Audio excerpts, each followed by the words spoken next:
Hello kids, today we are going to read our unit 8 My School Part 2। तो आज हम पढ़ेंगे अपनी इकाई 8 का पार्ट 2 जिसमें हम पढ़ेंगे एक्टिविटी 10 यानी गतिविधि 10। इससे पहले हम यूनिट 8 के पार्ट 1 में एक्टिविटी 9 तक पढ़ चुके हैं। तो आज हम पढ़ेंगे एक्टिविटी 10। तो आइए शुरू करते हैं। एक्टिविटी 10 पढ़ने के लिए हम आएंगे अपनी बुक के पेज नंबर 106 यानी 106 पर। तो आइए स्टार्ट करते हैं। पेज नंबर 106 पर हमें दी गई है हमारी एक्टिविटी 10 लेट्स डिस्कस यानी गतिविधि 10। लेट्स आइए डिस्कस बातें कीजिए या चर्चा कीजिए। लेट्स डिस्कस यानी आइए चर्चा करते हैं। तो अब देखिए नीचे आपको कुछ पिक्चर्स दी गई है, उनसे रिलेटेड कुछ बातें लिखी गई है और यहाँ पर हमें 2 कॉलम्स दिए गए हैं। तो आइए देखते हैं हमें क्या करना है। Tick the good habit and cross the bad ones. Tick सही, दी यह, गुड अच्छी, हैबिट्स आदत, एंड और क्रॉस गलत, दी यह, बैड बुरी, वंस एक। यानी tick the good habits and cross the bad ones यानी जो अच्छी आदतें हैं उन पर सही का निशान लगाइए और जो बुरी आदतें हैं उन पर गलत का निशान लगाइए। तो आइए अपनी एक्टिविटी को करना शुरू करते हैं। जैसे यहाँ पर दिया गया है गुड हैबिट्स यानी अच्छी आदतें, बैड हैबिट्स यानी बुरी आदतें। तो जो अच्छी आदतें हैं उसके लिए हम सही का निशान इन वाले कॉलम में लगाएंगे और जो बुरी आदतें हैं उनके लिए गलत का निशान हम इधर लगाएंगे। तो पहली पिक्चर हमारे पास है डस्टबिन जिसमें लड़की क्या कर रही है, कूड़ा डाल रही है। यहाँ पर लिखा गया है यूजिंग डस्टबिन। यूजिंग इस्तेमाल करना, डस्टबिन यानी कचरे का डब्बा। यूजिंग डस्टबिन यानी कचरे का डब्बा इस्तेमाल करना। तो क्या कचरे का डब्बा इस्तेमाल करना सही बात है या गलत बात है? तो यह बिल्कुल सही है, यानी यह एक गुड हैबिट है। तो यहाँ पर सही का निशान लगा देते हैं। नेक्स्ट है हमारे पास टीयरिंग पेपर यानी कागज़ को फाड़ना। तो यह एक बुरी आदत है। तो हम यहाँ पर लगाएंगे बैड हैबिट यानी यह रॉन्ग आदत यानी गलत आदत है। थर्ड फाइटिंग विद अदर्स यानी फाइटिंग लड़ाई करना, विद साथ, अदर्स दूसरों के, यानी फाइटिंग विद अदर दूसरों के साथ लड़ाई करना। तो यह भी एक बुरी बात है, इसलिए हम यहाँ पर भी लगा देंगे क्रॉस क्योंकि यह भी बैड हैबिट है। नेक्स्ट पिक्चर है शेयरिंग लंच। शेयरिंग यानी बांटना, लंच यानी अपने दोस्तों के साथ लंच बांटना एक अच्छी आदत है। तो हम यहाँ पर लिखते हैं गुड हैबिट, यहाँ पर सही का निशान लगा देंगे। लास्ट में है लेट इन क्लास यानी कक्षा में देरी से आना। तो यह एक बुरी आदत है यानी बैड हैबिट। तो हम यहाँ पर फिर से क्रॉस लगा देते हैं। तो हमने देखा पहली पिक्चर यूजिंग डस्टबिन यानी कूड़ेदान का इस्तेमाल करना गुड हैबिट है। टीयरिंग पेपर यानी कागज़ फाड़ना बैड हैबिट है। फाइटिंग विद अदर्स दूसरों के साथ लड़ाई करना बैड हैबिट है। शेयरिंग लंच अपना खाना बांटना एक गुड हैबिट है और लेट इन क्लास यानी कक्षा में देरी से आना एक बैड हैबिट है। तो अब चलते हैं आगे। तो हम आते हैं आगे, तो यहाँ पर हमने अलग अलग कलर से आंसर पर लिख दिया है। तो आप वीडियो को रोककर यहाँ से देखकर अपना काम चेक कर सकते हैं। पहले आप खुद से करेंगे और उसके बाद यहाँ से चेक कर लेंगे कि आपने सही कार्य किया है या फिर गलत कार्य किया है। तो अब हम चलते हैं नेक्स्ट पेज पर। अब हम आते हैं अपनी बुक के नेक्स्ट पेज, पेज नंबर 107 यानी पेज नंबर 107 पर, जिस पर हमें दी गई है हमारी एक्टिविटी 11 यानी गतिविधि 11, जिसका नाम है लेट्स फाइंड। लेट्स आइए, फाइंड खोजिए। एक्टिविटी 11 लेट्स फाइंड यानी आइए खोजें। Right the opposite of the following words. Right लिखिए, दी यह, अपोजिट्स उल्टे, ऑफ का, दी यह, फॉलोइंग दिए गए, वर्ड्स शब्द। Right the opposites of the following words यानी नीचे दिए गए शब्दों के उल्टे शब्द लिखिए, जिसे हम हिंदी में विलोम शब्द कहते हैं, जैसे ऊपर, नीचे, आगे, पीछे, दाएं, बाएं। तो ऐसे ही इंग्लिश में जब हम विलोम शब्द को करते हैं तो उन्हें हम बोलते हैं अपोजिट वर्ड, यानी एक दूसरे से बिल्कुल अलग। तो सबसे पहला वर्ड हमारे पास है LATE, लेट यानी देर करना। तो इसका हमें अपोजिट वर्ड नीचे से दिख रहा है। लेट का होगा EARLY, अर्ली यानी जल्दी। तो हम यहाँ पर लिख देते हैं EARLY, अर्ली। लेट यानी देर करना, अर्ली यानी जल्दी। सेकंड वर्ड है CLEAN, क्लीन यानी साफ, और इसका अपोजिट होगा डर्टी, DIRTY, डर्टी यानी गंदा। क्लीन साफ, डर्टी गंदा। नेक्स्ट वर्ड है हैप्पी, HAPPY, हैप्पी यानी खुश। इसका अपोजिट वर्ड होगा SAD, सैड यानी दुखी। तो यहाँ पर लिखते हैं SAD, सैड। हैप्पी यानी खुश, सैड यानी दुखी। उसके बाद GOOD, गुड यानी अच्छा, BAD, बैड यानी बुरा। तो गुड, अच्छा, बैड, बुरा। Next word BIG, big, big यानी बड़ा, SMALL, स्मॉल यानी छोटा।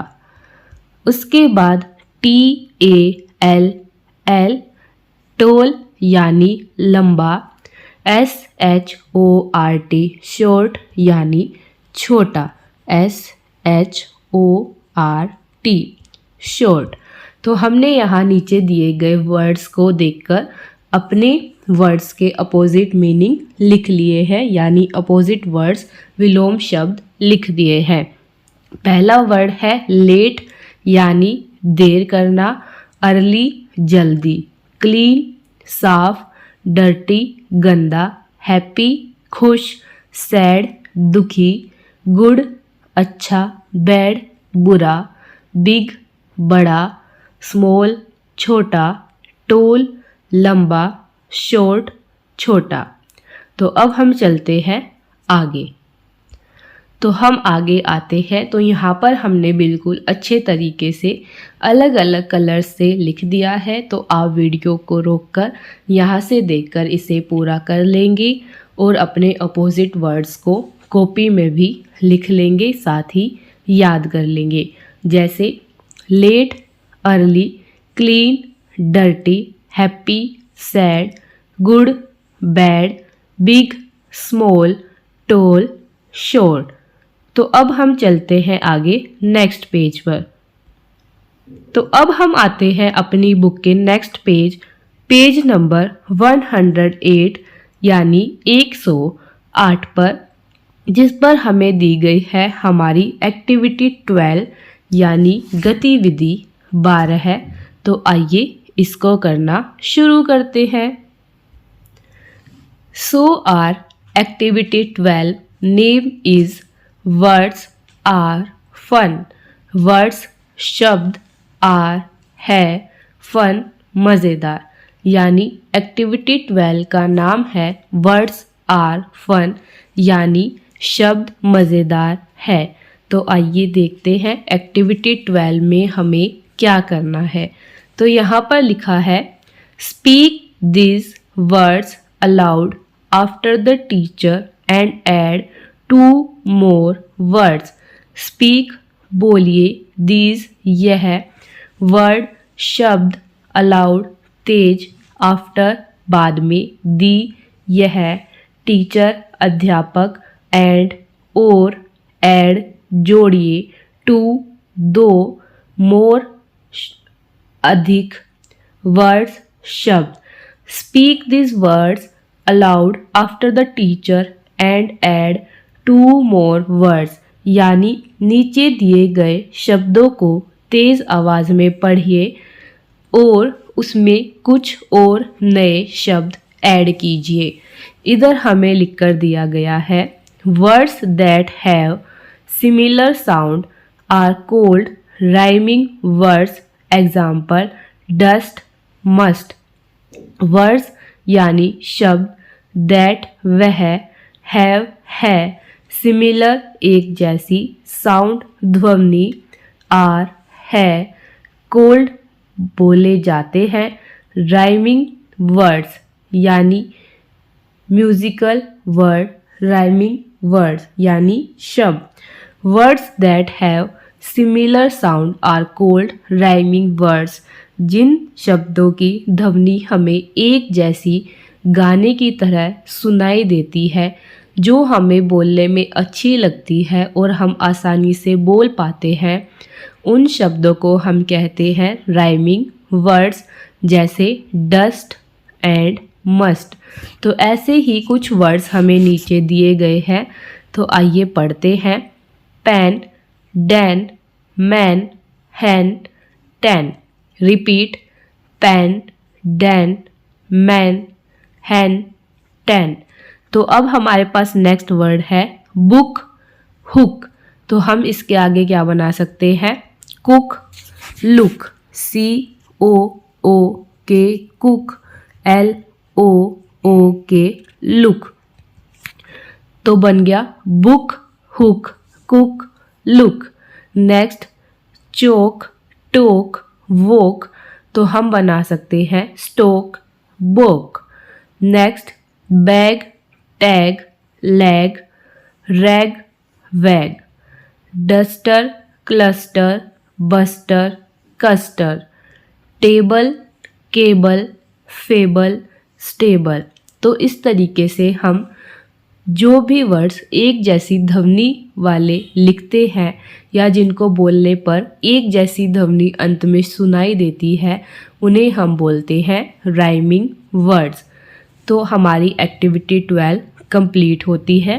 अब हम आते हैं अपनी एक्टिविटी 13 पर यानी गतिविधि 13 पर, जिसमें हमें दिया गया है select the rhyming words and circle them with same colour.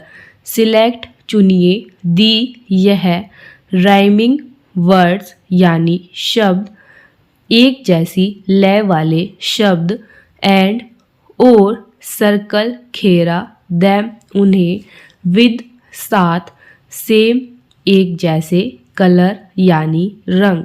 Select the rhyming words and circle them with same colour. नीचे दिए गए शब्दों में से एक जैसे लय वाले शब्दों को चुनिए और उन्हें एक ही रंग से दिखाइए। तो जैसे हमारे पास सबसे पहले है पेन, तो पेन जैसी ध्वनि और किसकी आ सकती है? टेन। और किसकी आ सकती है? मैन। Pen, ten, man. ऐसे ही हमारे पास बन सकता है हेयर, हेयर के साथ चेयर, हेयर एंड चेयर। ऐसे ही बन सकता है नेक्स्ट हुक, बुक। और बन सकता है पिक एंड सिक, पिक, सिक। ऐसे ही बैग, टैग, केबल, टेबल। तो इन सभी को हम एक जैसे कलर से दिखा देंगे। तो अब हम चलते हैं आगे। तो अब हम आते हैं आगे। तो यहाँ पर देखिए हमने आंसर्स को लिख दिया है। तो यहाँ से आपको अच्छे से समझ आएगा। तो यहाँ पर समझिए, पहले एक्टिविटी 12 में हमें लिखने थे राइमिंग वर्ड्स। तो हमने लिखा book, hook, cook, look. Next choke, toke, woke, stoke, boke. Bag, tag, lag, rag, wag. Duster, cluster, buster, custer. Table, cable, fable, stable. तो आप वीडियो को रोककर यहाँ से देखकर लिख लेंगे। एक्टिविटी 13 में हमें एक जैसी ध्वनि वाले शब्दों को ढूंढकर उन्हें एक जैसे रंग से रंगना है। तो हमने यहाँ पर देखिए लाल रंग से दिखाया पेन, मैन, टेन। तो हमारे राइमिंग वर्ड क्या हुए? पेन, मैन और टेन। पेन यानी कलम, मैन यानी आदमी, टेन यानी 10। उसके बाद हमने पिंक कलर से दिखाया हेयर, चेयर। हेयर यानी बाल, चेयर यानी कुर्सी। लेकिन दोनों की ध्वनि सेम है, बोलकर देखिए हेयर, चेयर। तो इसलिए इन्हें कहते हैं राइमिंग वर्ड। उसके बाद हमने लाइट ग्रीन कलर से दिखाया हुक यानी अंकुश एंड बुक यानी किताब। फिर उसके बाद ब्लू कलर से पिक यानी चुनना। उसके बाद सिक यानी बीमार। डार्क ग्रीन कलर से टेबल, मेज, केबल, कुर्सी। स्काई ब्लू कलर से वॉक, टॉक। वॉक यानी चलना या टहलना, टॉक यानी बात करना। एंड उसके बाद बैग, टैग। बैग यानी थैला, टैग यानी बांधना। तो इस तरीके से हमने सभी को कंप्लीट कर लिया है। कैन हमारा एक्स्ट्रा बच गया है। तो आप भी यहाँ से देखकर बिल्कुल सही तरीके से इसको कंप्लीट कर लेंगे। अब हम चलते हैं आगे नेक्स्ट पेज पर। अब हम आते हैं अपनी बुक के पेज नंबर 109 यानी 109 पर, जिस पर हमें दी गई है हमारी एक्टिविटी 14 यानी गतिविधि 14 है। तो आइए अब इसको भी करते हैं। Let's listen and recite. Let's आइए, लिसन सुनना, एंड और रिसाइट बोलना। लेट्स लिसन एंड रिसाइट आइए सुनते हैं और बोलते हैं। फॉर द टीचर यानी अध्यापक के लिए यहाँ पर कुछ बात बताई गई है। तो पहले है make model recitation of the poem, focus on pronunciation, intonation. यानी टीचर आपको पोएम पढ़ाते हुए एक मॉडल बनाएगी यानी वीडियो बनाएगी, जिसमें आप शब्दों का सही उच्चारण करेंगे और अपनी ध्वनि यानी आवाज़ को उतार चढ़ाव देंगे।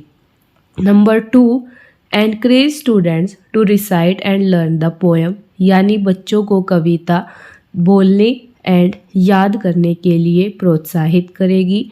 Number 3, encourage students to speak 2-3 lines on my teacher.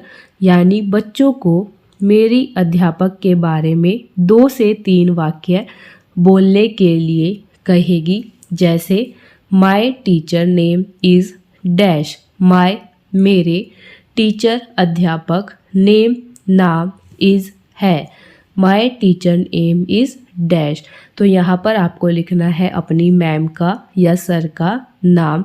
जैसे मैं अभी इधर लिख देती हूँ राशि, RASHI, राशि, यानी माय टीचर नेम इज़ राशि।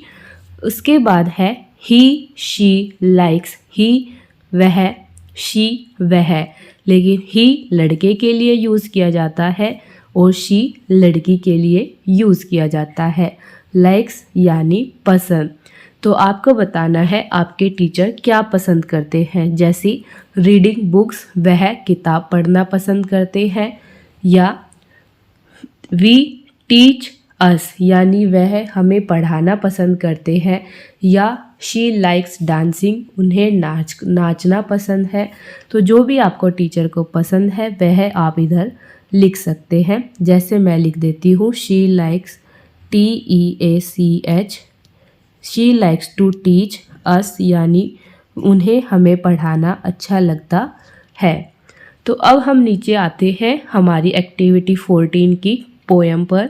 ओ माय टीचर, ओ माय यानी मेरे, टीचर यानी अध्यापक। Oh my teacher, you are very nice, you always try hard to make us wise. Oh my teacher, no matter what we do, you always love us, we love you too. Oh my teacher, you are great, that's true. We move forward, we will always remember you. यानी ओ मेरे, my teacher, अरे मेरे प्यारे अध्यापक, you are very nice, आप बहुत अच्छे हैं, यू ऑलवेज ट्राई हार्ड, आप हमेशा मेहनत करते हैं, टू मेक अस वाइज, ताकि हम बुद्धिमान बन सके। ओ माय टीचर, अरे मेरे प्यारे अध्यापक, oh no matter what we do, यह मैटर नहीं करता है कि हम क्या करते हैं। यू ऑलवेज लव अस, आप हमेशा हमें प्यार करते हैं। वी लव यू टू, हम भी आपसे प्यार करते हैं। ओ माय टीचर, ओ मेरे प्यारे अध्यापक, यू आर ग्रेट, आप बहुत अच्छे हैं। दैट इज़ ट्रू, यह सच है कि आप बहुत अच्छे हैं। वी मूव फॉरवर्ड, हम आगे बढ़ते हैं। वी ऑलवेज रिमेंबर यू, कि हम आपको हमेशा याद रखेंगे। तो अब मैं इसको एक बार फिर से पढ़ के बताती हूँ वॉइस मॉड्यूलेशन यानी इंटोनेशन के साथ, ताकि आप अच्छे से समझ सके। और इसका जो हमें मॉडल बनाना है वो हम अपनी क्लास में बनाएंगे। Oh my teacher, you are very nice. You always try hard to make us wise. Oh my teacher, no matter what we do, you always love us and we love you too. Oh my teacher, you are great. That's true. We move forward. We always remember you. तो अब हम चलते हैं आगे next page पर। तो यहाँ पर देखिए मैंने लिख दिया है my teacher name is Ranjana. तो जो भी आपके टीचर का नाम है आप यहाँ पर लिख सकते हैं। मैंने अभी ऐसे ही आपको समझाने के लिए ब्लू कलर से लिख दिया है। She likes to teachers, she पर मैंने टिक कर दिया है क्योंकि रंजना एक लड़की है। तो मैंने यहाँ पर लिखा शी लाइक्स टू टीचर्स, यानी उन्हें हमें पढ़ाना पसंद है या फिर अच्छा लगता है। तो आप इस तरीके से यहाँ पर लिख सकते हैं अपने टीचर का नाम और जो आपके टीचर को पसंद है। उसके बाद हमने पोएम को पढ़ा। अब हम चलते हैं नेक्स्ट पेज पर। अब हम आते हैं अपनी बुक के पेज नंबर 110 यानी पेज नंबर 110 पर, जिसे हमें दिया गया है एक्टिविटी 15 यानी हमें दी गई है हमारी गतिविधि 15 है, जिसका नाम है read the following and answer the questions. यानी रीड पढ़ना, दी यह, फॉलोइंग दिए गए, एंड और आंसर उत्तर, दी यह क्वेश्चंस प्रश्न। Read the following and answer the question यानी नीचे दिए गए को पैराग्राफ को पढ़िए और उससे संबंधित पूछे गए प्रश्नों के उत्तर दीजिए। तो यहाँ पर अध्यापक के लिए कुछ दिया गया है। पहले लिखा हुआ है read aloud the passage and ask students to keep their fingers on the words being read, यानी अध्यापक नीचे दिए गए पैसेज को तेज़ आवाज़ में पढ़ेंगे और साथ ही बच्चों को कहेंगे कि जो वर्ड मैं पढ़ रहा हूँ या मैं पढ़ रही हूँ, आपको उस पर अपनी फिंगर यानी अंगुली को रखना है। Number 2, discuss the meaning of difficult words in different context, यानी नीचे दिए गए पैराग्राफ में आए मुश्किल शब्दों के अर्थ बताएंगे और उनके अलग अलग अर्थ को भी बताएंगे। जैसे हमने पहले भी पढ़ा था, इंग्लिश में एक ही वर्ड के काफ़ी सारे मीनिंग होते हैं। Third, ask the students to repeat the answer in full sentence, यानी बच्चों को उत्तर पूरे वाक्य में दोहराने के लिए कहेंगे। तो आइए अब हम अपने पैराग्राफ को पढ़ना शुरू करते हैं। Going to school is a daily routine for us in the morning. Madhu makes a fuss in getting up, but she gets up by 6 AM and gets ready for the school. If we are late, we have to run with shoelaces not tied well. However, when we reach school and we see our friends, we feel very happy and forget everything else. तो अब हमें यहाँ पर paragraph में क्या बताया गया है उसे समझते हैं। गोइंग यानी जाना, टू स्कूल यानी विद्यालय, इज़ है, आ एक, डेली रोज़, रूटीन यानी कार्य, फॉर अस यानी हमारे लिए, इन में, दी यह मॉर्निंग सुबह। Going to school is a daily routine for us in the morning, यानी रोज़ सुबह विद्यालय जाना हमारा एक रोज का कार्य है। मधु makes a fuss in getting up. मधु जब सुबह स्कूल जाने के लिए तैयार होती है तो वह क्या करती है, फस करती है। फस का मीनिंग क्या है? फस का मीनिंग है उपद्रव, यानी शैतानी करती है। जैसे कुछ कुछ बच्चे होते हैं जो स्कूल जाना पसंद नहीं करते हैं या स्कूल जाने से पहले काफ़ी शरारत करते हैं। तो यहाँ पर बताया गया है मधु makes a fuss in getting up, यानी मधु जब तैयार होती है तो वह काफ़ी उपद्रव मचाती है, यानी काफ़ी शैतानी करती है। But she gets up by 6 AM and gets ready for the school. But वह 6 बजे तक उठ जाती है और विद्यालय के लिए तैयार हो जाती है। If we are late, if यानी अगर, वी हम, आर होते हैं, लेट यानी देर। जब हम स्कूल जाने के लिए लेट हो जाते हैं या हमें देर हो जाती है, वी हैव टू रन यानी हम सब भागते हैं, विद यानी साथ, shoe laces not tied well, shoe जूते, लेसिस फीते, नोट नहीं, टाइड बांधना, वेल सही। We have to run with shoe laces not tied well, यानी जब हम विद्यालय जाने के लिए लेट हो जाते हैं तो हम जल्दी से भागते हैं और अपने जूते के फीते सही से नहीं बांधते हैं।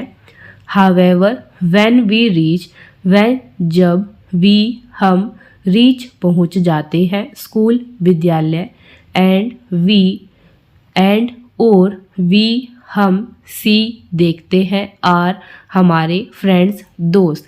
When we reach school and we see our friends, यानी जब हम स्कूल पहुंच जाते हैं और अपने दोस्तों को देखते हैं, वी फील, वी हम, फील महसूस करते हैं, वेरी बहुत, हैप्पी खुश या अच्छा, एंड और, फॉरगेट भूल जाते हैं, एवरीथिंग एल्स यानी अन्य बातें। We feel very happy and forget everything else, यानी जब हम स्कूल में पहुंच जाते हैं और अपने दोस्तों को देखते हैं तो उसके बाद हमें बहुत अच्छा लगता है, हम खुश हो जाते हैं और बाकी सभी बातें भूल जाते हैं। तो इस पैराग्राफ में हमें बताया गया है कि स्कूल जाना हमारा रोज़ का काम है। मधु स्कूल जाने से पहले काफ़ी शैतानी करती है। उसके बाद वह 6 बजे तक उठकर तैयार हो जाती है और जब हम स्कूल पहुंचने में देर लेट हो जाते हैं तो हम जल्दी जल्दी भागते हैं और अपने जूते के फीते यानी लेसिस को भी अच्छे से नहीं बांधते हैं। लेकिन जब हम स्कूल पहुंच जाते हैं और अपने दोस्तों को देखते हैं तो हम काफ़ी खुश हो जाते हैं और बाकी सभी बातें भूल जाते हैं। तो एक बार फिर से पैसेज को इंग्लिश में रीड करते हैं। Going to school is a daily routine for us in the morning. Madhu makes a fuss in getting up, but she gets up by 6 a.m. and gets ready for the school. If we are late, we have to run with shoelaces not tied well. However, when we reach school and we see our friends, we feel very happy and forget everything else. तो अब हमने paragraph तो पढ़ लिया, अब हमें इसके questions की आंसर देने हैं जो हमें नीचे दिए गए हैं। तो हमारा पहला क्वेश्चन है when do you wake up in the morning. When कब, डू यू यानी आप, वेकअप यानी जगते हैं या उठते हैं, इन में, दी यह मॉर्निंग सुबह। When do you wake up in the morning यानी आप सुबह कब उठते हैं। तो आपको यहाँ पर टाइम बताना है। यहाँ पर आंसर आ जाएगा आई वेक अप एट। आई मैं, वेकअप उठता हूँ, एट पर यानी मैं कितने बजे उठ जाता हूँ। तो ये आप यहाँ पर लिख देंगे जितने बजे भी आप उठ जाते हैं। तो जैसे हम लिख देते हैं यहाँ पर 6 AM यानी हम आई वेक अप एट 6 AM यानी मैं सुबह 6 बजे उठ जाता हूँ। सेकंड क्वेश्चन है do you like to go to school. Do you like क्या आप पसंद करते हैं, टू गो टू स्कूल यानी विद्यालय जाना। Do you like to go to school क्या आप विद्यालय जाना पसंद करते हैं, यस हाँ, नो नहीं। तो जो विद्यालय जाना पसंद करते हैं वो यस पर टिक लगाएंगे, जो नहीं करते हैं वो नो पर टिक लगाएंगे। लेकिन विद्यालय जाना सभी को पसंद होता है इसलिए सभी का आंसर क्या होगा, यस। नेक्स्ट क्वेश्चन है what do you do when you are late to school. What क्या डू यू डू आप करते हैं, व्हेन जब, यू आप, आर लेट यानी लेट हो जाते हैं, टू स्कूल यानी विद्यालय जाने के लिए। What do you do when you are late to school जब आप विद्यालय जाने के लिए लेट हो जाते हैं तो आप क्या करते हैं। तो जैसे हमने अभी पोयम में पढ़ा था कि जब we have to run with shoe laces not tied well यानी जब हम लेट हो जाते हैं तो हम बिना शू लेसिस को बांधे हुए ही जल्दी से भागते हैं। तो ऐसे ही आप अपना आंसर इधर लिख सकते हैं। नेक्स्ट क्वेश्चन है how do you feel when you reach school यानी जब आप विद्यालय पहुंच जाते हैं तो आप कैसा महसूस करते हैं। तो जैसे हमने पोयम में पढ़ा था we feel very happy and forget everything else यानी जब हम विद्यालय पहुंच जाते हैं तो हमें काफ़ी खुशी होती है और हम बाकी सब भूल जाते हैं। Number question next I feel dash when I reach school यानी जब मैं विद्यालय पहुंच जाता हूं तो मुझे कैसा लगता है, हैप्पी यानी खुश, सैड यानी दुखी। तो हम यहाँ पर लिखेंगे हैप्पी क्योंकि हम तो खुश होते हैं। तो इस तरीके से हमारे पैराग्राफ के सभी क्वेश्चंस के आंसर कंप्लीट होते हैं। अब हम चलते हैं आगे। तो आगे आते हैं तो देखिए यहाँ पर मैंने आंसर लिख दिए हैं। आप वीडियो को रोककर यहाँ से देखकर सेम आंसर्स लिख सकते हैं।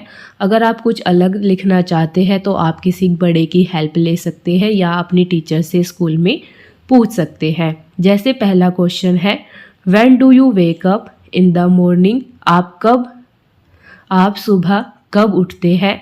आई वेक अप एट 6 AM यानी मैं सुबह 6 बजे उठता हूँ या उठती हूँ। Do you like to go to school, yes no क्या आपको विद्यालय जाना पसंद है, हाँ या नहीं। तो हमने आंसर दिया यस यानी हाँ। Next question what do you do when you are late to school. तो जब आप स्कूल के लिए लेट हो जाते हैं तो आप क्या करते हैं, तो आप यहाँ से ये वाली लाइन भी लिख सकते हैं कि we have to run with shoe laces not tied well. आप चाहे तो ये सेम लाइन यहाँ से उठाकर यहाँ तक लिख सकते हैं। अगर कोई और आंसर लिखना है तो एक आंसर यह हो सकता है, I take my bag and run away. मैं अपना बस्ता उठाता हूँ और भागता हूँ या भागती हूँ। How do you feel when you reach school. जब आप विद्यालय पहुँच जाते हैं तो आप कैसा महसूस करते हैं, तो हम लिखते हैं I feel happy and forget everything else. यानी हम बहुत अच्छा महसूस करते हैं और बाकी सब बातें भूल जाते हैं। तो आप यहाँ से भी लिख सकते हैं क्योंकि हमें आंसर पैसेज से ही देने हैं।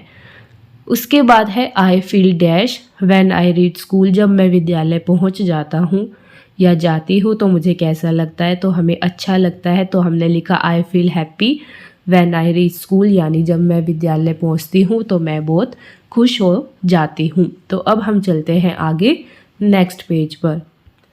अब हम आते हैं अपनी बुक के नेक्स्ट पेज 111 पर, यानी 111 पर, जिस पर हमें दी गई है हमारी एक्टिविटी 16 यानी गतिविधि 16 है, जिसका नाम है let us recite a poem, यानी आइए कविता को पढ़ते हैं। फॉर द टीचर, वही फिर से टीचर के लिए कहा गया है कि टीचर एक रेसिटेशन की मॉडल बनाएगी और साथ ही बच्चों को कविता पढ़ने और याद करने के लिए कहेगी। तो यहाँ पर हमें स्कूल का एक चित्र दिया गया है, तो आप इसे चाहे तो अपनी कॉपी में बना सकते हैं। तो अब हम चलते हैं आगे नेक्स्ट पेज पर। तो हम आते हैं नेक्स्ट पेज पर 112 यानी 112 पर, जिसे हम हिंदी में बोलते हैं पेज नंबर 112 है। तो इस पर हमें हमारी एक्टिविटी 16 की पोयम दी गई है जिसे हमें पढ़ना है और इसका भी हमें मॉडल बनाना है। तो आइए पोयम को पढ़ना शुरू करते हैं। पोयम का नाम है स्कूल इज़ फन। स्कूल विद्यालय, इज़ है, फन मज़ेदार। स्कूल इज़ फन यानी विद्यालय मज़ेदार है। तो देखिए कविता का नाम ही कितना मज़ेदार है, तो इसको पढ़ने में भी हमें काफ़ी मज़ा आएगा। तो आइए पढ़ना शुरू करते हैं। School is fun in the playground we play and run. School is fun in the classroom we study and learn. School is fun during the morning assembly we exercise under the sun. School is fun during the lunch break. We have bread and bun. School is fun. Here the teachers are kind to everyone. School is fun even though there is much work to be done. यानी school is fun विद्यालय मज़ेदार है। इन में दी यह playground खेलने का मैदान। We play and run we हम सब प्ले खेलते हैं एंड और रन भागते हैं, यानी स्कूल मज़ेदार है। स्कूल के ग्राउंड में हम सब खेलते हैं और रन यानी भागते हैं। फिर से स्कूल इज़ फन यानी स्कूल मज़ेदार है। इन द क्लासरूम यानी कक्षा के अंदर। वी स्टडी यानी हम पढ़ते हैं एंड और लर्न याद करते हैं, यानी कक्षा के अंदर हम पढ़ते हैं और याद करते हैं। स्कूल इज़ फन यानी स्कूल मज़ेदार है। ड्यूरिंग द मॉर्निंग असेंबली यानी सुबह की प्रार्थना के समय। वी एक्सरसाइज हम एक्सरसाइज करते हैं। अंडर नीचे। द सन यानी सूरज की अच्छी किरणों के नीचे हम एक्सरसाइज यानी योगा व्यायाम करते हैं। स्कूल इज़ फन स्कूल मज़ेदार है। ड्यूरिंग द लंच ब्रेक यानी लंच ब्रेक के समय, आधी छुट्टी के समय।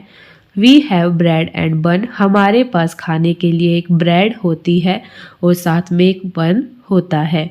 स्कूल इज़ फन स्कूल मज़ेदार है।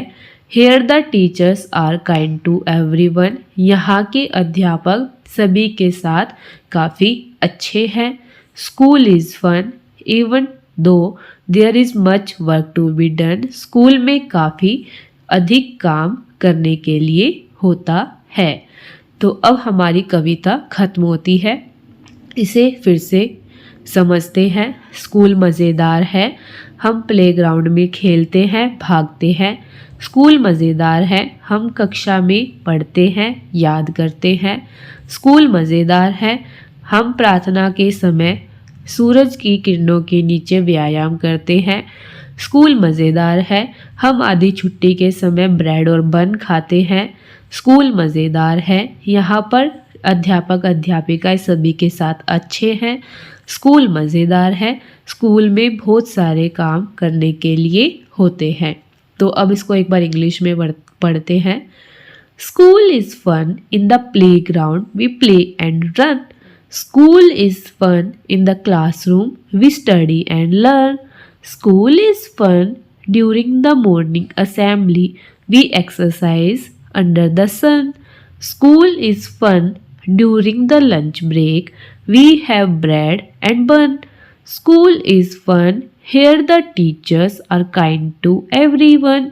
School is fun, even though there is much work to be done. तो अब हमारी यह एक्टिविटी यानी एक्टिविटी 16 भी कंप्लीट होती है, साथ ही हमारी बुक भी कंप्लीट होती है। हमारी बुक के अंदर टोटल 8 यूनिट्स थी जिन सभी को हमने पढ़ लिया है। तो हमारी बुक और यूनिट दोनों ही आज ख़त्म होती है। अब हम न्यू बुक को शुरू करेंगे। तो आप इस बुक को अच्छे से पढ़ने, सीखने, समझने के लिए सभी यूनिट्स को देख लेंगे। सभी यूनिट्स के हर पार्ट्स की वीडियो को देखेंगे ताकि आपको अच्छे से समझ आ जाए, क्योंकि अब हम अपनी न्यू बुक स्टार्ट करेंगे और नई नई चीज़ें सीखेंगे। तो हमारी यूनिट 8 माय स्कूल यहीं पर ख़त्म होती है। तो अब हम मिलेंगे को न्यू वीडियो में new book and new chapter के साथ। तब तक के लिए चैनल को सब्सक्राइब करें, बेल आइकन को क्लिक करें, वीडियो को लाइक करें, ज़्यादा से ज़्यादा शेयर करें। तो मिलते हैं एक और न्यू वीडियो में न्यू बुक और न्यू चैप्टर एंड स्टोरीज़ के साथ। तब तक के लिए बाय बाय, थैंक यू।